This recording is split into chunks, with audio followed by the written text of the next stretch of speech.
This is Christian Book Blurb, brought to you by author and songwriter Matt McChlery. Get a behind-the-scenes glimpse into the lives of some of your favourite Christian authors, hear about their books and faith. Also, why not check out my website, mattmcclery.com. Well, hello, and it's a very warm welcome to you. Thank you for joining me today on this episode of the Christian Book Blurb podcast. This is the podcast that aims to encourage you in your discipleship as we meet some amazing Christian authors and learn about their books, their lives, and their faith on this twice-monthly podcast. I am your host, Matt McChlery. Thanks so much for joining me. On today's show, I'm going to be talking about understanding rest as worship with the author Sam Hargreaves. So let's welcome Sam to the show. Hi, Sam. Hi, Matt. It's really nice to be here. Thanks for having me. It's so good to have you here. I just want to mention at the very beginning of our podcast that the book you have written, The Rest is Worship, but you've written it alongside your wife, Sara. That's right, yeah. So Sara and Sam Hargreaves, The Rest is Worship. So that's the book that we are basing our discussion and everything else on today. So do go and check it out. Now, Sam, I have interviewed a few other authors who've written books on worship-related topics, and I always like to start off by asking them what they think worship is, because it's so often misunderstood, or, I go to this denomination, little church, and worship equals this, or worship is that, or, we could be so full of different ideas as to what worship is. So I always like to ask my guests who write on the subject, what is worship to you? What do you mean when you use the term worship? Yeah, I mean, I quite like the fact that there's lots of different definitions because, frankly, the Bible doesn't come down on one definition, and you've got all these words that we translate worship, but actually that's loads of different Greek and Hebrew terms, and sometimes it's talking about worship, but it's not even using one of those words. But I think for us, the most important center of worship is Jesus. And I think often worship gets weird when we lose the fact that really Jesus is the heart of our worship, that Jesus is leading us to the Father by the Holy Spirit, both in what he did on the cross and his continuing intercession at the hand of the Father. So it's a really Trinitarian thing. And that's really freeing for me because actually it takes the pressure off that it's not all about me, that I have to get it all right. I have to play exactly the right songs or pray the right prayers. Actually, it's a gift of grace. And somehow Jesus comes alongside us and he sort of joins, I feel like I'm the junior partner in the worship leading game, that he's the true worship leader.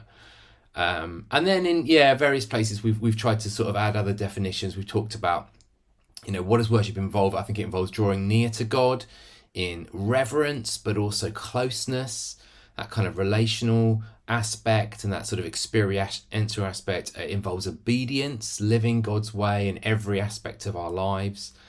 And it involves, glorifying, proclaiming who God is, praising God, lifting him up both in church and, wherever we find ourselves. That's great. Thanks. The book you've written, The Rest is Worship, with Sara, really does look at the whole concept of worship. It can be challenging to some, actually, this book. Worship being viewed from this different angle, because the rest is worship, and the whole emphasis is on worshipping God through our rest. And of course, I love the musical pun, the rest is worship, and the rest in music. So if anyone musicals listening to this, you'll get that pun, that double meaning as well. So what first inspired you? What brought the whole concept together? What motivated you to put it down in a book? Yeah, I think it was really the pandemic and the lockdown. So we lead a ministry called Engage Worship. And the moment that lockdown hit, our entire ministry changed. All the live events we had, all the worship leading, the training, it all was immediately cancelled. But after a few moments, because we're quite a small charity, we realised, hang on, we've got a lot of potential here to quickly pivot and give people what they need. So we immediately started putting out daily family home worship ideas. We did I think it was about 50 of those in the very early days of lockdown, and people really responded to that. And then people needed videos, and they needed reflective things and things that they could do in front of Zoom, or things that they could do that were a little bit more physical because people were getting kind of screened out. And then we started thinking, well, actually, this isn't going to be just a couple of months. So we started investing into creating more printed resources as well. My wife Sara wrote this book called Jesus and Emotions, which was for families, about dealing with the strong and challenging emotions that have been coming up during the thing. And we put out various other resources that were printed. I think we did about 5 books in about a year and a half. So it was really intense. And then we kind of got to the end of all that, and we said, well, let's meet with our trustees and pray through what's next, because I'm a bit of an activist by heart, and I'm kind of like, right, the church is coming out of this season. How do we respond? What do we give them? And it was interesting that as we prayed with our trustees and listened to God, like the word that everyone was getting was rest. And I was like, what? Surely this is the moment to be active.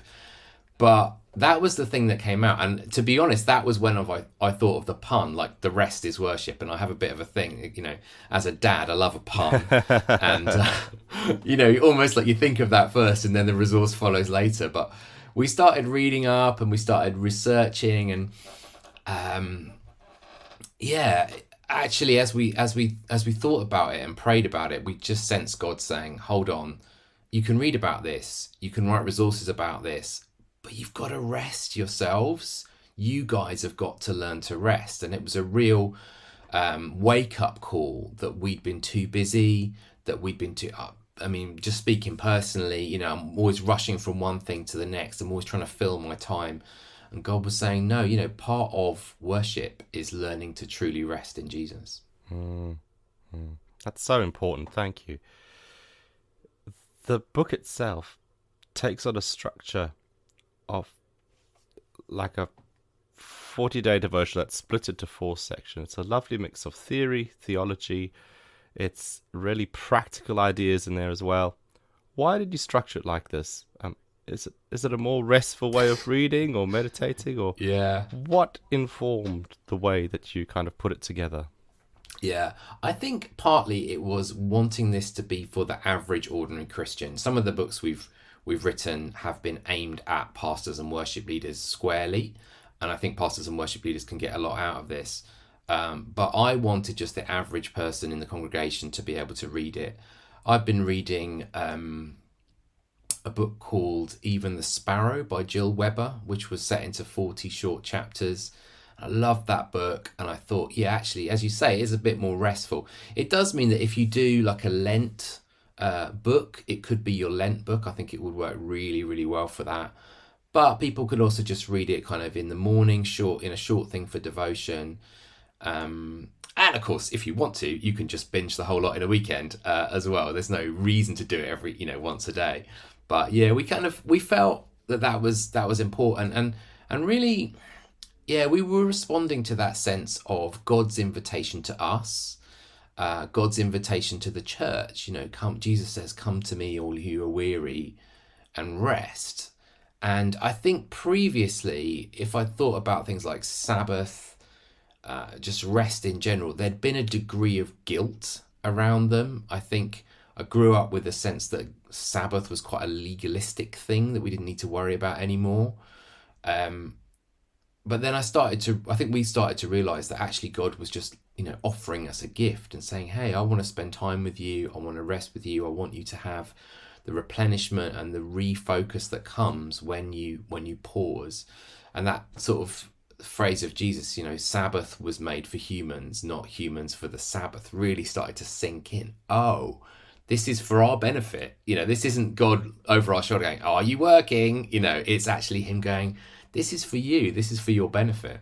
So do you think that church, particularly the modern day church, the church of today, do you think that the church needs to get better at rest? 100%, yeah. I think there's a lot of activity in the church, and a lot of that's really good. There's a lot of service. There's a lot, even when it comes to worship, a lot of effort and work that goes in. People have raised their game. Nowadays people are on they're live streaming their services, and that makes you go, oh gosh, we sound awful. We need to raise our game. All of that kind of thing. And a lot of that can be good, but actually a lot of it just can be really exhausting.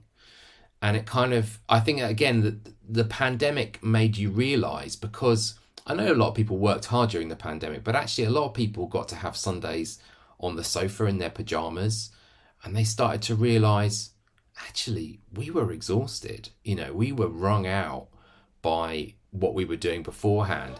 And I know that people have struggled to get their rotas filled again after the pandemic, and that's something that is a real concern to many church leaders. But it ought to be a bit of a wake-up call. She's my vicar now. When lockdown started, I remember going for a walk with Grace Sentamu Bavistock, who's a church leader in Luton where we live, and we just talked about, she said, we were doing too much. Our services were too long, we were too busy, we were overcommitted. Jesus comes and offers us rest, but the church is really good at exhausting people. And so, that led on to a podcast that we did during the lockdown called Disrupting Worship, where we talked about this disruption and this sense that God was giving us an opportunity. I don't believe God sent the pandemic, but in the midst of the pandemic, God was giving us an opportunity to kind of take stock and say, oh, maybe we've got the balance wrong. Maybe we need more rhythms of rest. And some people, I know when I first started thinking about this myself, because I'm quite an active person. I like to do stuff. And if I'm not doing things, it drives me crazy.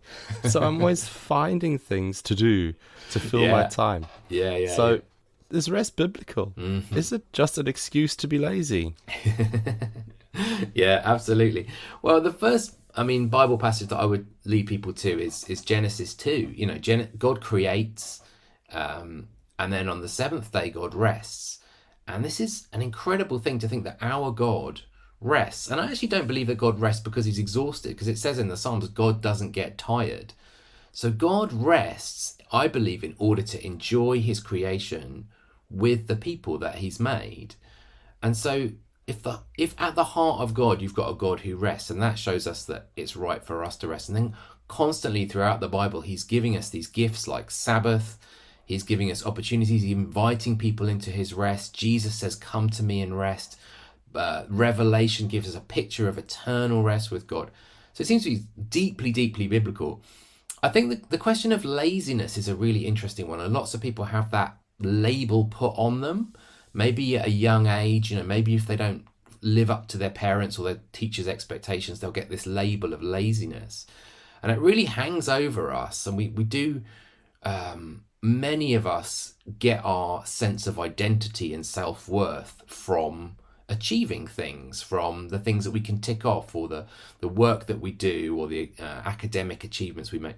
But it's really interesting. There's this great quote from Thomas Merton, the monk. He says, there are times when, in order to keep ourselves in existence at all, we simply have to sit back for a while and do nothing.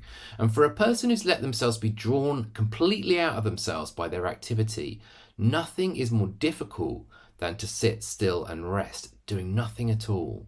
The very act of resting is the hardest and most courageous act a person can perform. So, in his view, rather than being lazy, it's actually really hard. And you know that feeling, right? When you go on holiday and the week leading up to you going on holiday feels really stressful because you're trying to wrap things up and get things kind of covered or whatever. Or maybe you get back from holiday and you have this pile of emails and your to-do list, and you're like, oh, was it even worth it going away? But there is something about that, that putting the effort in to being able to rest, being courageous to say to people, if you work for a church, you'll say to people, look, I'm not going to be contactable on this day because that's my Sabbath, or I'm going on retreat, or I'm going on holiday. To say, at these times, my phone is going to be off because I'm spending time with God, or I'm spending time resting. That's really courageous. That's not laziness. that takes a lot of effort. Yeah, it does. And you're talking about rest quite a bit, and we can find your definition of worship. But in your book, it was very interesting that even rest, the idea of what counts as rest, Yeah, um, can be quite different, sure. even sort of almost active in a Yeah. way, rather than just sitting on a sofa and doing nothing. You know, you mentioned play as being an example of a type of rest.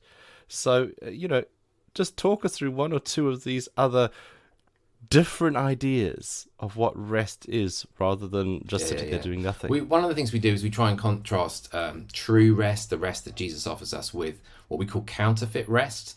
So there's lots of things that advertisers or the world or our phones, our tech companies tell us will be restful. So you get this sense of, well, if I've got 5 minutes between something, what I'm going to do is turn my brain off by scrolling on my phone.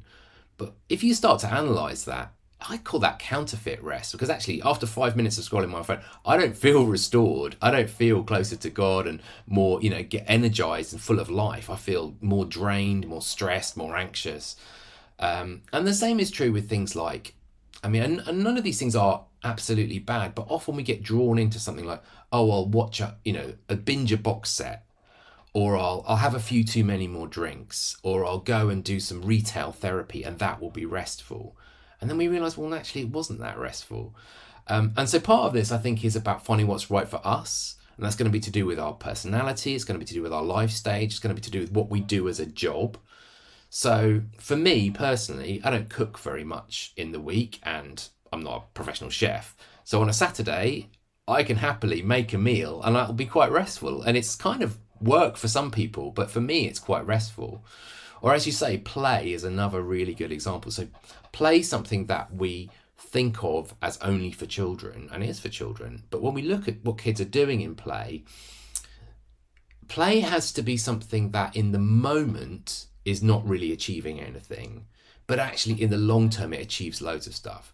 So the example I got is I was playing Lego with my son, and we were wanting to, he was saying, oh, we've got these motors, can we make this thing that goes on my head and then fires these little Lego studs with these motors and this remote control? And he thought this was awesome, and we really enjoyed making it. And then I said, oh, look there, there's a second motor. We could make the mechanism go up and down. So I start sort of striving, and I'm not very good with this Technic Lego, so I start striving and sort of really making this big effort. I'm getting more and more irritated with this thing. And after a while, I just see my son start to sort of move away and eventually start playing with something else. And I realized, oh, I turned what was play into trying to achieve something, into trying to strive and get stressed. And so I think play has got a lot to teach us, and it's worth thinking about what is genuinely playful for you, what gives you a sense of life. It's not about striving, it's not about achieving something in the moment, but actually that might be creative, it might be to do with sports, it might be to do with even like sitting with children and learning that they're so in the moment when they're playing, they're just absorbed in that. And there's a lot that can teach us. I have so many questions that I want to ask. The time is ticking away. You guys really have to read this book. If you've been intrigued by some of the stuff that Sam's been talking about, there is so much more to explore other than that. Now, you've got the book, The Rest is Worship, but you've also got an additional resource that goes alongside it, which is a companion leader's guide. How do you envisage that being used? Yeah, so as I say, we wanted the book to be for everyone, and there is a section at the end which starts to get people thinking about rest and gathered worship. So we didn't want to pack the book with resources, so we thought we'd do, as you say, a second book, a leader's resource ebook. An ebook's good because you tend to use this sort of thing in a workspace, and then you can just click on the links and immediately you can go to prayers and songs and resources and PowerPoints and videos and stuff that will help you. So that resource really is there to get people thinking, okay, we talk about, you deal with your own mask first, right? When you're on the aeroplane, they say deal with your own mask first. So think about what rest needs to look like for you. But then if you're a church leader or a worship leader, start to think about, what does this look like in my church? And I think part of that is really just down to simplifying your worship actually saying there's too much in here. We're trying to, one of the things Grace has taught me, now we're part of her church in Leagrave, and she has radically cut down what they used to try and fit into a Sunday morning. And generally, we're now doing services that come in under 50 minutes. And it's been really remarkable to me how that has connected with new people. Our church is growing. It's helping us as leaders because we're not feeling so exhausted at having to fill a church with so many activities. We have certain things that we repeat each week. So the same gathering prayer, the same blessing at the end. And then, we just don't try and do so many things. And if, Sunday's getting a bit full, Grace will say, well, let's just cut that. Let's just take that bit out. Let's not have a talk. Let's not have communion. Let's not have so many songs. And then when it comes to singing as well, this is something we talk about a lot in the ebook. I think sung worship has got really, really complicated. And if you talk to a lot of church leaders, they'll say, we don't have the musicians, we don't have the technology. Or someone will say, well, in order to worship, we need to get all the PA set up, all the screens set up, the backing track, the fancy light show. Exactly. And again, I'm not doing those down because I love creativity and actually think technology can be a real blessing. But do we need all that stuff every week? Do we need? And the simplest answer I have for church leaders is, you've got a community choir in your church. It just needs to be tapped. And really all you need to do is find simple songs that people can sing and encourage those voices, and immediately you could be singing sung worship every week with very little technology, with very little need. And we really encourage a cappella singing or singing just to one instrument. It's been really interesting to me. We did a retreat, I'll tell you in a moment, about a ministry we do called Evergreen. We had this weekend residential with them, and the guys that I work with, Timo and Gemma, had led some fantastic sung worship over the weekend, and they had, they're all planned, and they had a little band, and we had the screens, and and it was really, really great. But then on the Sunday morning, Timo, my colleague, said to me, and I'm not sure about sung worship this morning. I have this couple of songs planned. I'm not sure if they're the right thing. Maybe we should just skip the sung worship. And we were like, hang on a minute. We're just writing this book about restful, simple worship. Why don't we just try a bit of that? So literally, we just sat around in a circle, and Timo said, we're going to start off by humming a D chord. So we just found the notes of a D chord, and in this little circle, we all started humming that D chord. And then he said, anyone wants to pray or sing, let's just start to do that. So after a little while, someone just started, here I am to worship, and then someone read a bit of scripture, and then someone started a different song. And there was no technology at all. It was completely unplugged. There was no screen. There was no person up the front leading. There was no planning. But to me, that was the most powerful and, just life-changing act of worship, really, where we really felt we met with God, and we really felt that we were doing it together. And I just use that as an example, really, to say, let's not forget that God has given us everything we need. Whatever church you're in, he has given you what you need to worship him. That is really encouraging, Sam. Thank you. There's lots of great ideas in there. We're going to come back to speak more with Sam Hargreaves about this whole idea of rest being worship, as well as finding out more about him as a person right after these. So do join us then. If you enjoy listening to this podcast, you can help keep it on the web. All you've got to do is buy me a coffee. Head over to buymeacoffee.com/Matt McChlery to make a donation. There is a link in this episode's show notes. So go on, buy me a coffee today and help this podcast to keep supporting Christian books and authors. Hello and welcome back to the Christian Book Blurb podcast. I'm chatting with the author Sam Hargreaves about the topic of understanding rest as worship. Now, Sam, I know a lot of people listening to this podcast might have been hearing all these great ideas about being restful and how beneficial it is and how biblical it is, and how we can integrate it in a corporate worship setting. But some people might say to you, Sam, I'm too busy. I'm too busy to find time in my schedule to actually rest. So here's my question. How do you make time for rest? Yeah. So I've started to think of it in terms of different cycles. Naturally, we have the cycles of day and night. God's given us that. We need to rest when it's dark. He's given us the year. So, nature bursts into activity in spring and summer, but then it starts to die off and become dormant in the autumn and winter. And so I've been thinking that for myself as well. So I just think about my daily schedule and think, well, where is space for rest in my day, for example? And for me, it's been about I get up a little bit earlier than I used to do, and I spend a bit more time with God, and I don't try and achieve very much. Often it's just reading a Christian book and just sitting quietly with God, or just offering up a prayer for my day. But I try and take that time in the morning, a little bit of time when I go to bed, and that's important for me. And then I'm working in other rhythms, but then also thinking about your week. Not everyone feels they can have a whole day, or certainly not a Sunday if they work for a church, but is there part of a day or a day in your week that you could set aside as Sabbath? We talk a bit about in the book. And then the rhythm of maybe a month or a term.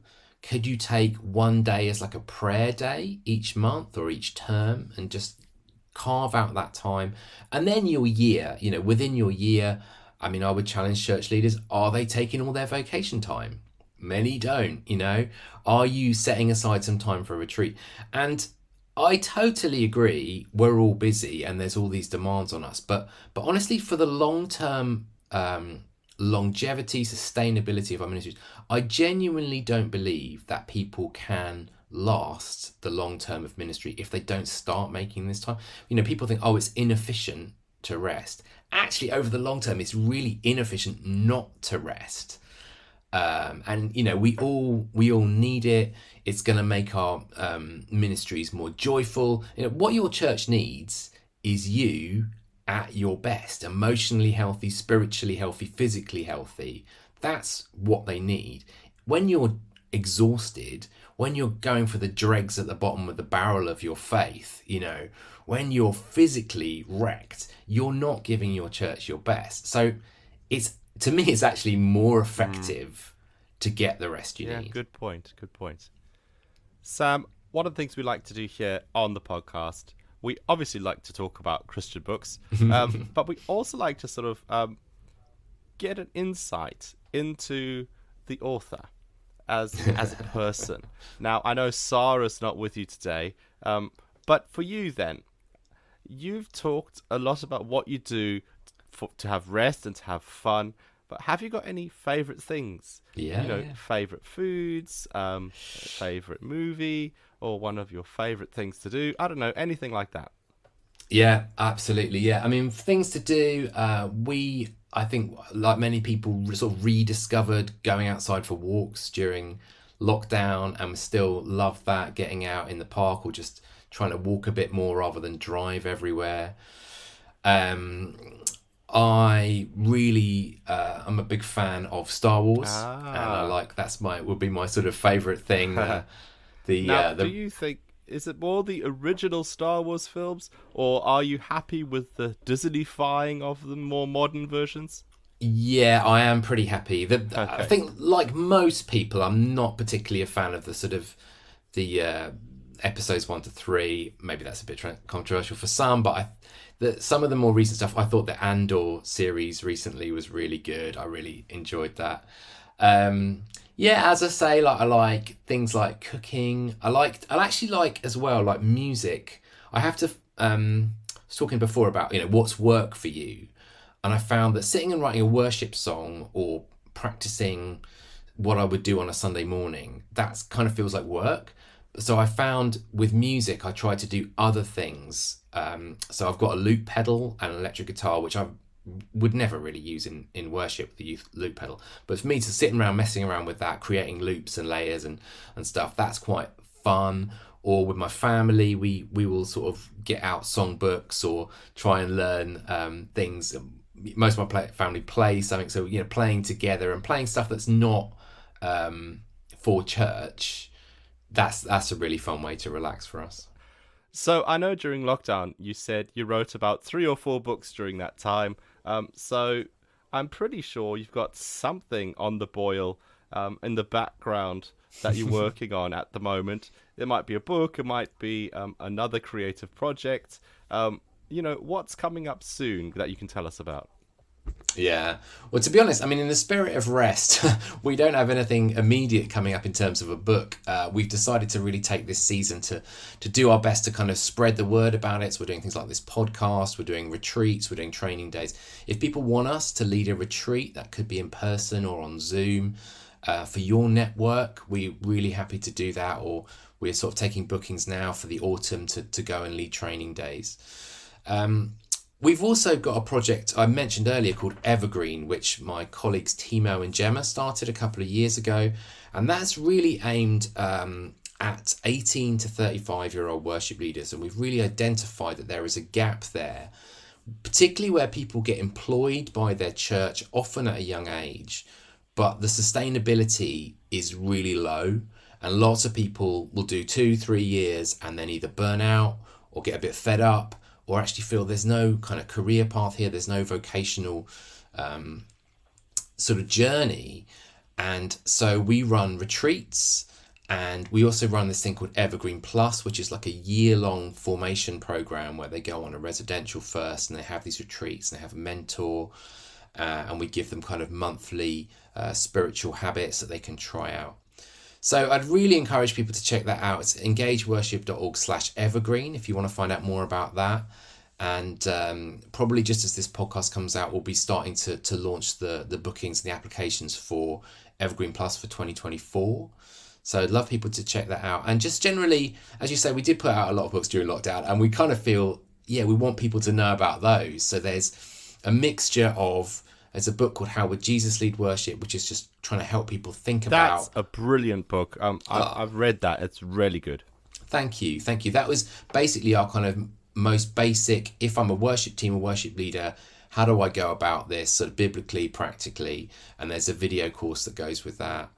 And then, others of our books and resources are really like service plans. So we've got ones for different seasons, Lent, Advent, Eastertide, and one on for being outdoors called Worship in the Woods. And they're basically a series of service plans with lots of kind of adaptable resources. So there's prayer ideas, songs, videos, sermon outlines, and all that kind of thing. And they come with... And how will people be able to find you or find those items, or even get in contact with you to book in a retreat session or a training session or whatever? How can people find you to contact you and find out? Engageworship.org is the best place to go. You'll find all of our resources. You'll find the stuff about the rest book. I should say, actually, the rest book, if people want to try before they buy, they can download the first 4 chapters from the website for free. And they can see the songs we wrote for the project and the videos and stuff. There's stuff that comes with the Leaders ebook, but you can kind of preview a lot of that stuff on the website. And they can find out there about our training, get in touch about booking us for things. We're also on most of the social media things. It's normally at Engage Worship, and then at Evergreen Worship UK as well on Instagram and things for Evergreen. Or you can just email us info@engageworship.org.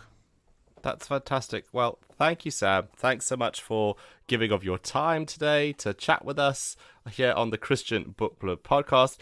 Thank you also to you, the listener. And now we do have a treat for you coming up as a thank you to listening to this podcast. Sam and the guys from Engage Worship are incredibly talented, and they have given us a song to play us out. So a song from the Rest is Worship project for you to enjoy. And just before that, though, thank you so much for listening. Don't forget that this podcast comes out twice a month, so hopefully we'll be seeing each other again really soon as I interview another Christian author about their books, their faith, and their life. Thanks for listening, and I'll see you again soon. But here is Sam and the team from Engage Worship playing us out with their song, Come All You Heavy Laden.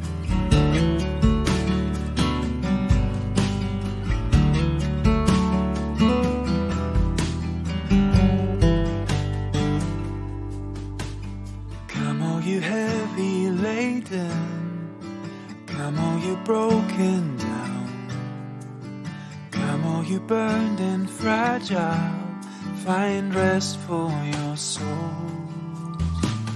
Come all you stressed and anxious, come all who clench their fists, come all whose minds are reeling, find rest for your souls. Peace, be still my soul.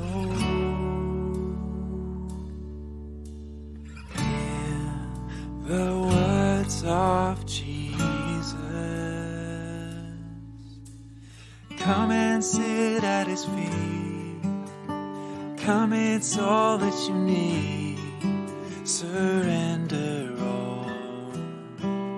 Be still, my soul.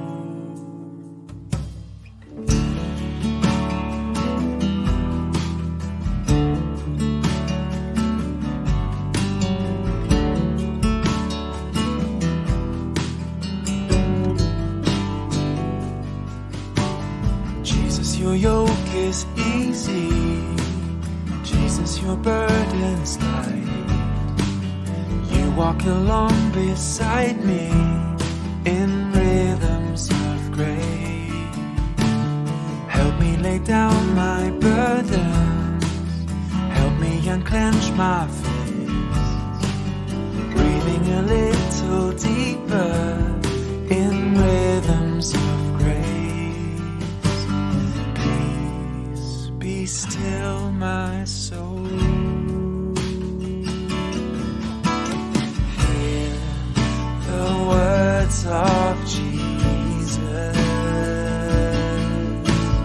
Come and sit at his feet. Come, it's all that you need.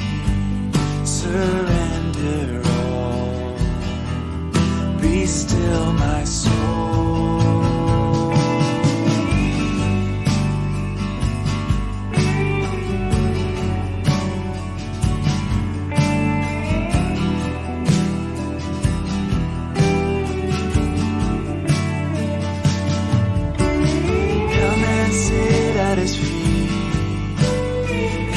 It's all that you need.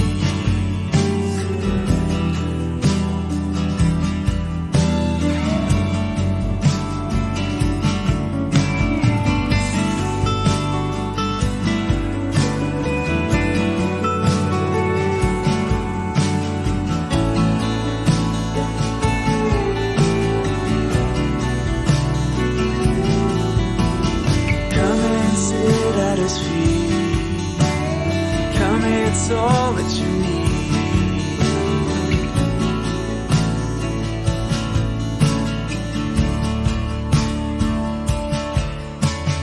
Peace, be still my soul. Peace, be still my soul. Peace, be still my soul. Peace, be still my soul.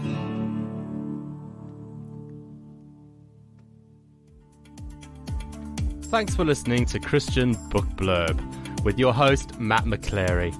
Do give it a like, give it a share, and let your friends know all about it. We do hope to see you again soon on another Christian Book Blurb.